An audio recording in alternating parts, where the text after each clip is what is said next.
Isang magandang araw po sa inyo pong lahat. Salamat po at narito po tayo sa pag-aaral ng salita ng Diyos. Ano po? The most important exam. Siguro kinabahan na tayo nung tayo mga estudyante pa sa mga exam. Ano po bang ang mabigat na subject na ating kinuha no, at nag-exam tayo?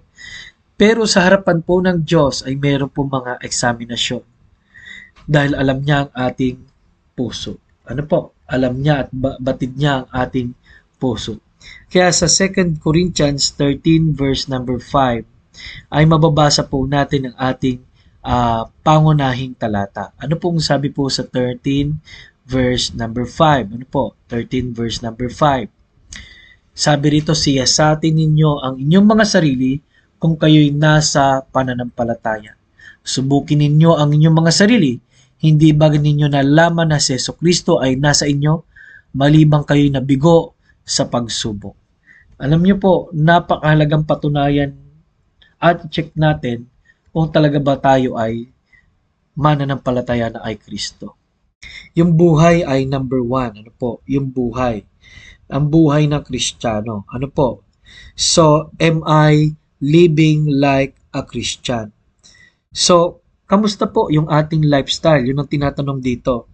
Dahil po, pag binasa niyo po ang 1 John chapter 1 verse 5 and 7, 1 John chapter 1 verse 5 and 7, o 5 to 7, this then is the message we have heard of him, and declare unto you that God is light, and in him is no darkness at all. If we say that we have fellowship with him, and walk in darkness, we lie, and do not the truth. But if we walk in the light, as he is in the light, we have fellowship with one another, and the blood of Jesus Christ, his Son, cleanseth us from all sin. Thank you po na naglinis sa atin ang dugo sa lahat ng sumampalataya. May dalawang klaseng buhay, nasa dilim o nasa liwanag. Ano po bang liwanag? Pag sinabi pong liwanag kay Kristo, pag sinabi pong liwanag tama, nararapat sa salita ng Diyos. Pag sinabi pong liwanag po ay hindi na katulad natin. Pag sinabing dilim, nasa kapangyarihan pa ni Satanas at nasa kapangyarihan ng pagkaamali. Ano po, wala pang pagpipigil, wala pang spirito ng Diyos. Kaya ang tanong po ay sa atin po ngayon, ano, kamusta po? Nakikita na po ba natin ang liwanag ni Kristo sa ating buhay? Question 2. Am I obeying like a Christian? Kasi po, alam niyo po, ang ibig sabihin po ng Christian ay tagasunod ni Kristo. Ano po? At alam niyo po, kilalang-kilala po sa pag-disobey ay yung wala pa sa Panginoon. Kaya po, number 1 na kailangan natin sinusunod ang salita ng Diyos. Nawa, nagbabasa tayo ng salita. Ano po? Okay. Kasi technically po, wala na po tayo ibang dapat sundin. Ano po? So, ang sabi nga ho ng Biblia sa Psalms, ano po? Ang salita mo'y ilawan sa aking landas. Ano po? Malinaw po doon. Number 2 o number 3, am I practicing like a Christian? Basahin ko na po yung kakaibat din na verse sa 1 John chapter 3 verse 7 to 10. Ano po? 3 verse 7 to 10.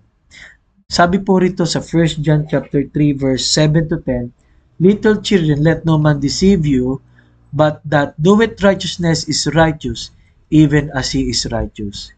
He that committeth sin is of the devil, for the devil sinned from the beginning. For this purpose the Son of God was manifested, that he might destroy the works of the devil. Whosoever is born of God doth not commit sin, for his seed remaineth in him, and he cannot sin because he is born of God. In this the children of God are manifest, and the children of the devil. Whosoever doeth not righteousness is not of God, neither he that loveth not his brother. Ano po? Malino po dito na sinabi, tahasan na nagkakasala ay sa dyablo. No po? Pero pag pinag-aralan niyo po yan, ang bigat, no? Pero pag sinabi po ng 1 Peter o 1 John 1:8, sabi rito, kung tayo'y sinasabi nating sarili, di tayo nagkaasala, niloloko natin ang ating sarili. So, context ba to? Yung isang verse ay, kung magkasala, talagang sa dyablo. Yung isa naman, kung di nagkasala, dinadaya mo sarili mo. Ibig sabihin po nito, hindi tayo magiging perfect. Pero ang verse number 8, O ang verse number 6 ay isang clue po dyan. Whoso abideth in him, sinneth not.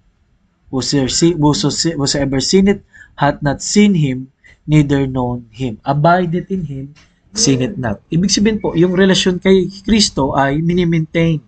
Hindi po minimaintain yung habits of sin. So, ang tinutukoy po dito ay yung pang-araw-araw na practice po natin sa pagkakasala. May iniingatan pa po ba tayong bisyo? May iniingatan pa ba tayong mga maling gawa? Pag ganyan po, senyalis po yan nang wala pa kay Kristo. Number 4, am I loving like a Christian? Sa 1 John chapter 4 verse 7 to 8 naman po 'yon, no? Sabi po ron, beloved, no? Sabi sa 1 John 4 verse 7, beloved, let us love one another, for love is of God. Ang tunay na Kristiyano po, nagmamahal na po sa mga Kristiyano rin. At pag sinabi pong Kristiyano sa Kristiyano, yan po ay bahagi ng church. Ano po? So, kaya nga po ang tanong sa mga oras nito ay, anong klaseng pagmamahal meron ako? Conditional or unconditional? Ang hirap po magmahal, no? Nang walang kapalit, no? Paminsan ng mga tao na ipagkaibigan, na ipagrelasyon dahil may kapalit, no? So, ang tanong, ako ba'y nagmamahal ng totoo at dubusan? Ano po? Bilang anak ng Diyos. Question 5. Am I assured like a Christian? Ano pong ibig sabihin ng assured like a Christian? So, pag sinabi assured like a Christian, tinanggap mo na ba? No? Sigurado mo na ba na pag namatay ka, langit ka talaga pupunta? Ano po? Yan pong mahalagang tanong na yan ay isa sa pinamahalagang mga tanong sa exam ng buhay. Kaya mga minamahal, nawa po, tiyak, sigurado na natin. Lord, thank you po sa katotohanan na amin pong natutunan. Thank you, Lord. Nawa kami Panginoon, ay magpatuloy na mag-abide sa iyo sa liwanag mo. Sa pangalan ni Jesus. Amen. Ito po si Pastor Paul Borhang nagsasabing kailangan natin ng Panginoon.